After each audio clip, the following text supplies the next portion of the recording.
Assalamualaikum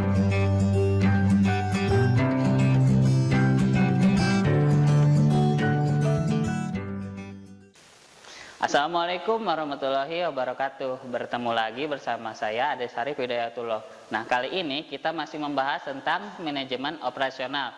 Untuk sekarang kita akan membahas tentang pokok pembahasan yang kedua, yakni strategi operasi. Apa sih strategi operasi itu? Strategi operasi merupakan salah satu cara yang dapat dikembangkan oleh perusahaan dengan memanfaatkan operasi pabrik untuk berkompetisi dan menjadikan kekuatan penggerak dalam menghadapi lingkungan baru. Nah, selanjutnya di sini ada beberapa pengertian strategi operasi. Yang pertama, strategi operasi adalah suatu visi dari fungsi operasi yang menetapkan keseluruhan arah bagi pengambilan keputusan. Itu menurut Michael Portet. Nah, dari pengertian tersebut kita bisa ambil kesimpulan bahwasanya strategi operasi merupakan kunci untuk mengambil keputusan mau kemana arah perusahaan ini, sehingga bisa menyesuaikan dengan keadaan pasar yang memerlukannya. Kemudian ada pengertian lainnya, yakni strategi operasi adalah sebagai sesuatu yang terdiri dari 4 komponen, yaitu misi, tujuan, kemampuan khusus, serta kebijaksanaan. Selanjutnya, strategi operasi dapat dikatakan sebagai strategi fungsional yang harus berpedoman pada strategi bisnis agar dapat menghasilkan suatu pola yang konsisten dalam keputusan operasi.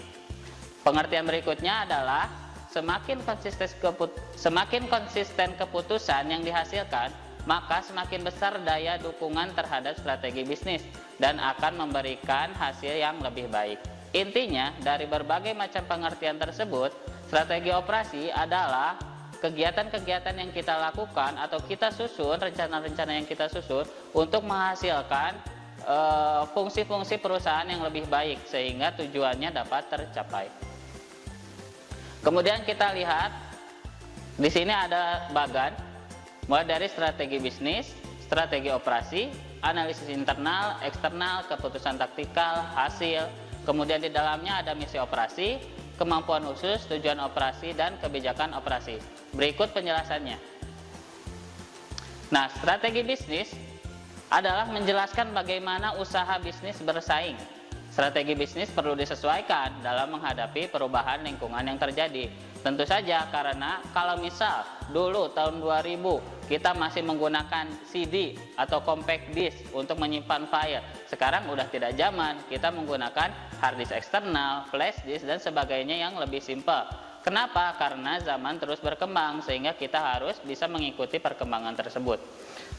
Kemudian ada yang namanya analisis eksternal dan internal. Analisis eksternal mengarahkan pada identifikasi terhadap peluang dan ancaman operasi perusahaan yang diciptakan oleh pengaruh lingkungan eksternal. Analisis eksternal contohnya adalah persaingan, ekonomi, teknologi, informasi, politik, tuntutan konsumen, dan gangguan supply. Nah, analisis eksternal dalam strategi ini menjelaskan bahwasanya kita harus siap merubah strategi kita apabila ada perubahan-perubahan yang terjadi di eksternal. Contoh misal ada persaingan. Misalnya produk Yamaha menciptakan motor matic dulu Mio. Nah, Honda melihat itu sebagai sebuah persaingan.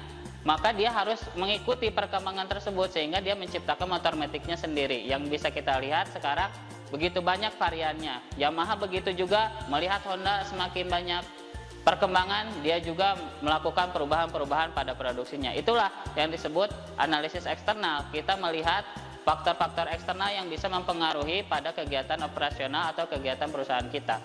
Kemudian ada yang namanya analisis internal, mengarahkan pada identifikasi terhadap kekuatan dari kelemahan operasi perusahaan. Nah, analisis internal ini diantaranya adalah kelangkaan dan keterbatasan sumber daya manusia, fasilitas, pengawasan, dan budaya organisasi.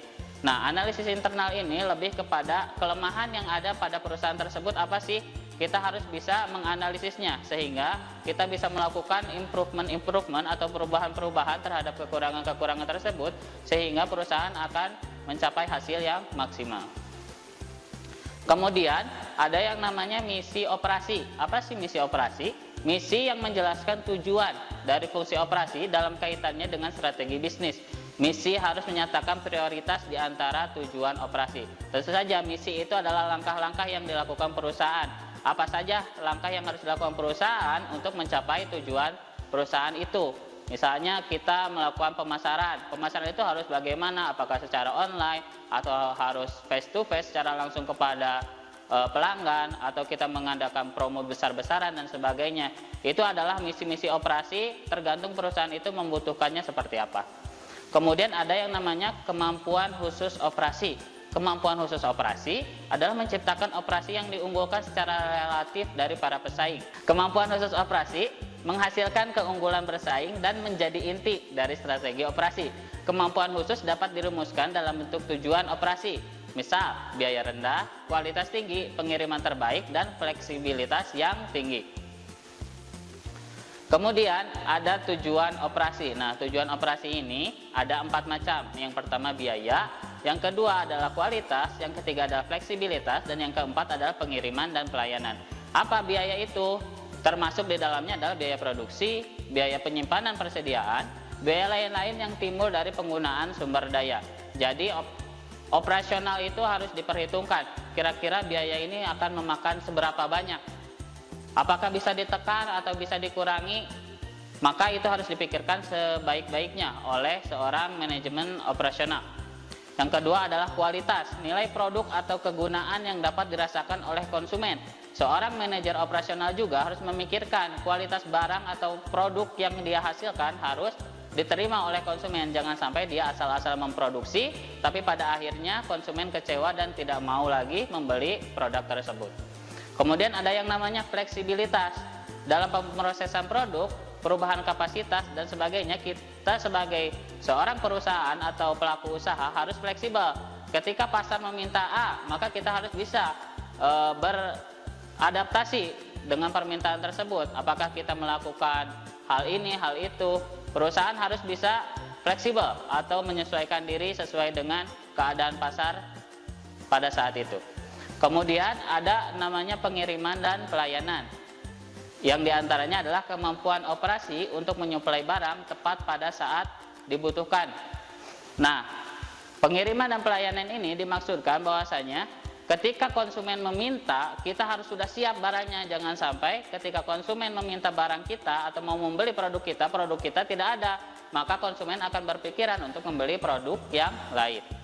Kemudian selanjutnya ada yang namanya kebijakan operasi.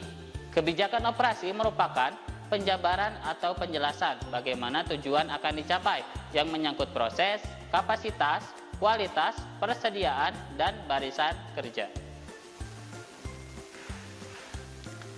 Kemudian ada yang namanya keputusan taktikal dan hasil. Keputusan taktikal ditetapkan untuk mengimplementasikan strategi operasi. Hasil umumnya dijadikan sebagai ukuran untuk menentukan apakah strategi dan taktik berhasil atau tidak. Jadi keputusan taktikal adalah implementasi atau actionnya secara langsung dari strategi operasi. Kemudian nanti hasil umumnya dijadikan sebagai ukuran strategi ini apakah benar atau tidak, apakah sudah tepat atau tidak. Maka dievaluasi, kalau misalnya tepat berarti dilanjutkan, kalau tidak nanti dievaluasi dan menyusun strategi operasi yang baru. Kemudian ditaktikalkan kembali atau diactionkan kembali, kemudian dievaluasi kembali. Seperti itu terus berputar sampai tujuan perusahaan tersebut tercapai. Kemudian ada yang namanya hasil operasi. Hasil operasi akan diukur dari pencapaian tujuan operasi, yaitu biaya, kualitas, fleksibilitas, dan pelayanan. Apakah keempat hal tersebut sudah tercapai atau tidak? Nanti akan dievaluasi. Apabila hasilnya baik, berarti akan terus dilanjutkan. Apabila tidak, berarti akan menyusun kembali strategi operasi seperti tadi. Nah, di sini di tabel berikut ada contoh kebijakan operasi. Di antaranya tipe kebijakan, bidang kebijakan, pilihan strategi. Contohnya proses. Tipe kebijakan proses, bidang kebijakannya rentang proses, otomatisasi atau aliran proses. Kemudian pilihan strateginya untuk rentang proses, membuat atau membeli. Maksudnya, misal perusahaan ini menciptakan suatu barang A misalnya. Apakah bahan bakunya atau barang A tersebut kita akan membuat dari awal atau kita akan membeli misal setengah jadi kemudian kita olah menjadi jadi. Itu adalah pilihan perusahaan mana yang lebih efektif, apakah membuat atau membeli. Kemudian ada otomatisasi, buatan tangan atau mesin. Kira-kira kalau misal produknya apakah akan handmade ataupun buatan mesin, itu tergantung pada kebijakan perusahaan. Ini mah bagusnya buatan tangan, berarti kita buat dengan tangan. Ini mah lebih cepat dengan mesin karena kita produksinya banyak, berarti menggunakan mesin. Nah, hal-hal seperti itu, kebijakan operasi seperti itu akan terus diterapkan pada perusahaan tergantung pada kebutuhan perusahaan tersebut.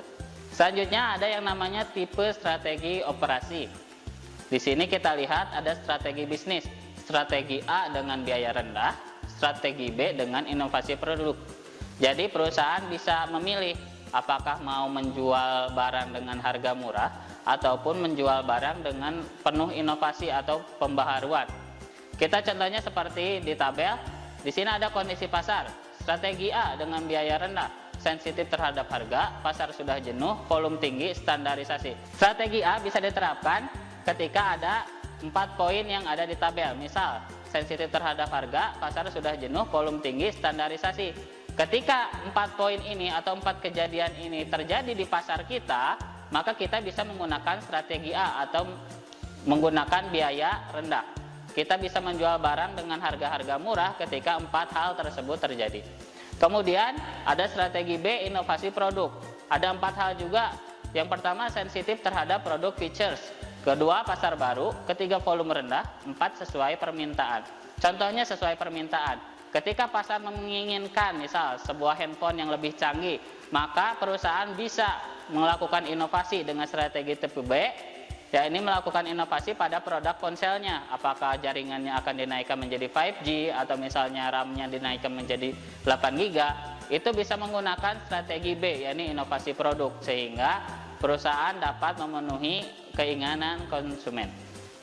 Selanjutnya, ada beberapa faktor kenapa perlunya strategi operasi. Yang pertama, dorongan untuk menekan biaya atau efisiensi dan meningkatkan kualitas produk. Yang kedua, melemahnya bargaining position dalam menghadapi para supplier. Yang ketiga, pesaing semakin kuat dalam pemasaran produk yang sama. Yang keempat, ketiadaan atau kelangkaan tenaga profesional untuk bidang keahlian tertentu untuk menciptakan kemampuan khusus. Nah, kenapa faktor-faktor tersebut diperlukan? Pertama, dorongan untuk menekan biaya. Semakin ke sini, harga bahan baku semakin mahal. Nah, karena itu perusahaan harus melakukan strategi kira-kira supaya kegiatan operasionalnya menjadi optimal. Bagaimana cara menekan biaya? Apakah mengganti bahan baku dengan bahan baku yang lain, ataupun menekan biaya misal karyawan dikurangi atau sebagainya? Itu tergantung pada kebutuhan perusahaan. Kemudian ada yang namanya melemahnya bargaining position dalam menghadapi para supplier. Perusahaan ini sudah tidak kuat untuk menghadapi supplier-supplier. Nah, itu dibutuhkan strategi untuk menghadapinya sehingga perusahaan bisa tetap bertahan. Kemudian selanjutnya ada pesaing semakin kuat dalam pemasaran produk yang sama, seperti contoh tadi misal Yamaha dengan Honda, ataupun smartphone yang satu Samsung dengan Xiaomi dan sebagainya. Mereka akan menyusun strategi-strategi yang bermacam-macam karena pesaing-pesaing yang sama memasarkan produk seperti dirinya akan terus melakukan inovasi-inovasi, sehingga dia pun perlu melakukan adaptasi agar bisa menghadapi perusahaan-perusahaan pesaingnya. Yang selanjutnya adalah ketiadaan atau kelangkaan tenaga profesional. Semakin ke sini, tenaga sumber daya manusia itu semakin langka untuk hal-hal yang profesional, sehingga perusahaan harus memikirkan strategi apa kira-kira untuk mencapai tujuan perusahaan yang A, supaya tidak terlalu banyak menggunakan tenaga profesional, apakah menggunakan mesin dan sebagainya. Nah, sekian dulu penjelasan dari saya terkait tentang strategi operasi. Mohon maaf apabila banyak kesalahan. Untuk penjelasan berikutnya kita berjumpa di video selanjutnya. Terima kasih. Kunjungi sosial media lainnya seperti website kami di pkbmalkata.com, Facebook PKB Malkata Mananjaya, Instagram PKB Malkata _official. Dan terima kasih telah klik video ini.